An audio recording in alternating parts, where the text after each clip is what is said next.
নমস্কার বন্ধুরা, আহার ফুড ব্লগ চ্যানেলে আপনাদের সবাইকে স্বাগত জানাই। এই ঠান্ডাতে গরম চা যদি হয়, সে আবার তন্দুরি চা, তাহলে চা খাওয়ার মজাটাই অন্যরকম হয়ে যায়। তাহলে চলুন বন্ধুরা, তন্দুরি চায়ের ঘরোয়া পদ্ধতিটা আপনারা জেনে নিন। গ্যাসটা জ্বালিয়ে সসপ্যানের মধ্যে 1 কাপ জল দিলাম। এর মধ্যে কুচনো আদা আর থেতো করা এলাচ দিলাম। আপনারা আদাটা থেতো করেও দিতে পারেন।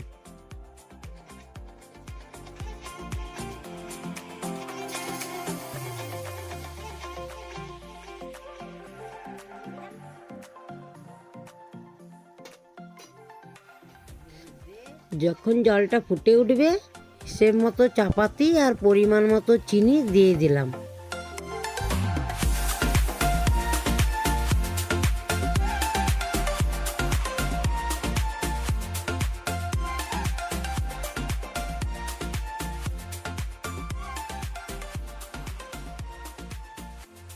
চাটা ফুটে ওঠার পর 3 কাপ দুধ দিলাম।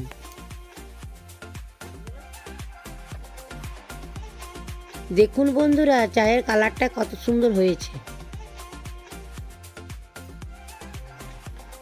চাটা যতক্ষণ ফুটছে, চলুন একটা কাজ করে নিই। মাটির ভাঁড়টাকে ভালোভাবে গরম করে নিলাম। দেখবেন বন্ধুরা, ভালোভাবে যেন ভাঁড়টা গরম হয়।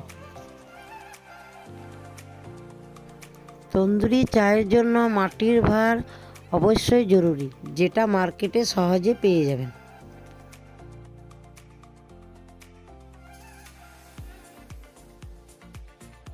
এবার একটা পাত্র নিলাম, তার মধ্যে গরম ভাঁড়টা রেখে দিলাম।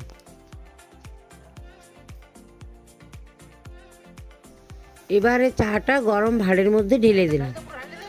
দেখুন বন্ধুরা, কেমন চাটা ফুটে উঠছে।